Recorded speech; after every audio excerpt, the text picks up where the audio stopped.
This is the Brewtubers Online Brewers Club 2022 Hops Experiment, Hoppy Blonde Ale.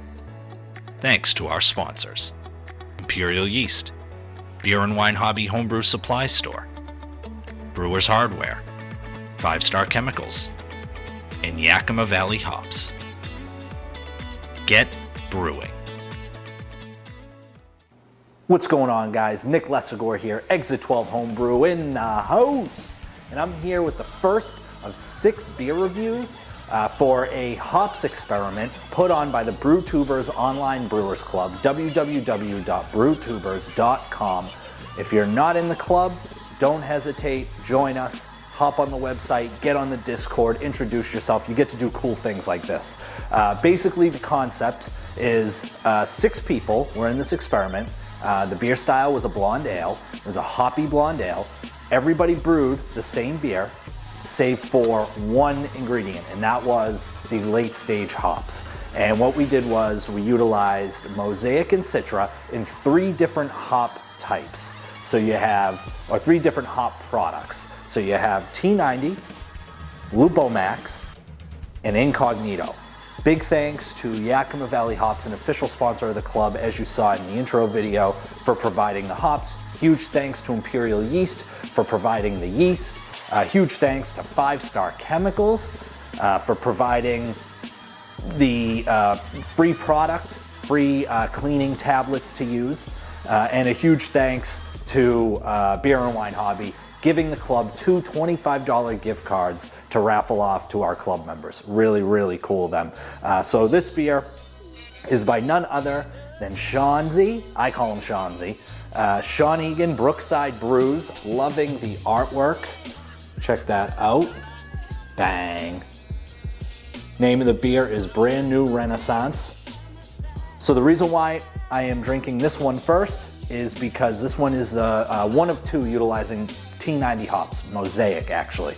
I'll throw the recipe on the screen for you to take a look at. Very simple recipe, base grain, got a little bit of wheat in there, and then the hops adding of a boil addition for bittering, and then the late stage.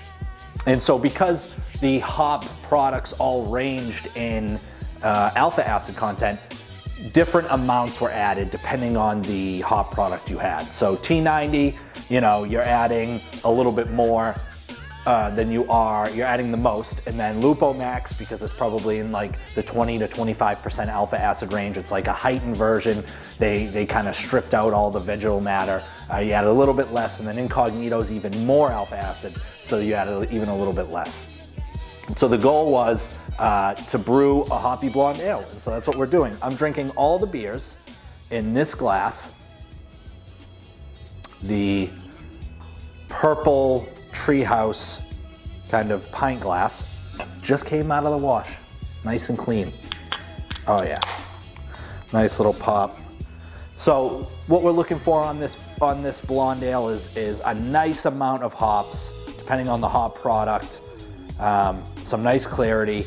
I'm not going to put it all in. All these beers, I'm going to kind of, the last couple ounces, I'll just keep in the can. Looking for a little bit of nice clarity, looking for the aroma, looking for some nice fruit flavors, maybe some of that graininess, sweetness from the malt, and light bodied. 4.7% alcohol, as you can see on this one.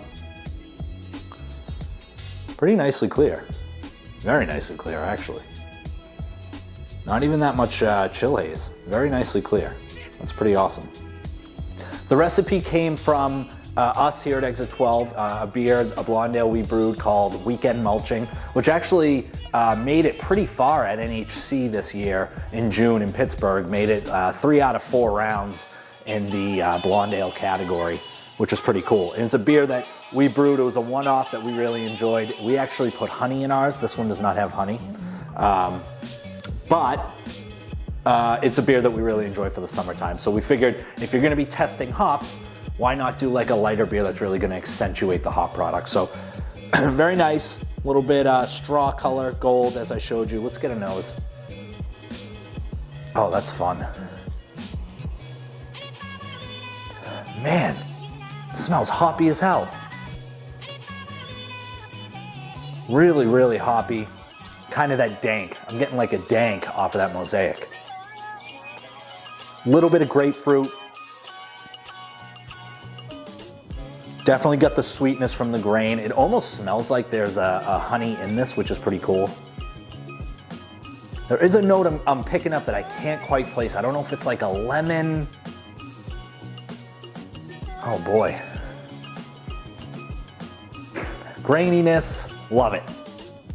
This is a great start. Very, very nicely carbonated. I don't know if you can see some nice bubbles really coming up. Yeah, you can see that. Look at those bubbles. Sean's killing it. So I'm gonna take a sip. Thanks so much to Sean for entering this experiment. L'chaim.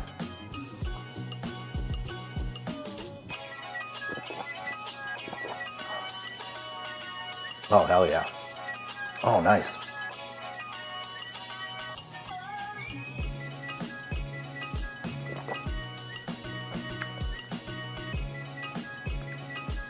Hella dank. Nice, rounded, smooth bitterness. Coming back around. Nice, rounded, smooth bitterness. Does have that kind of grainy character.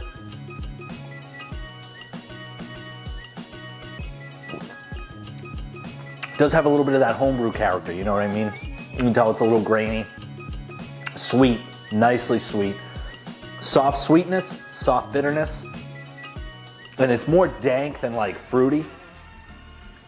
The grapefruit that I got on the nose, I'm not necessarily getting on the flavor.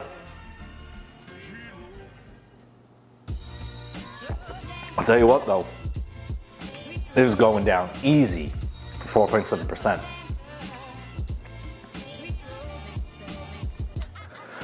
From a hop characteristic, the grain belt, I've brewed with it before, so I personally really enjoy it.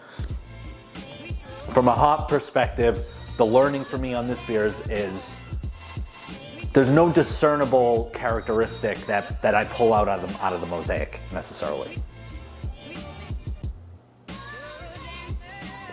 And that's not a Sean thing. That's a recipe thing. I want to say there were anywhere from 5 to 7, maybe even 8 ounces of hops added to this.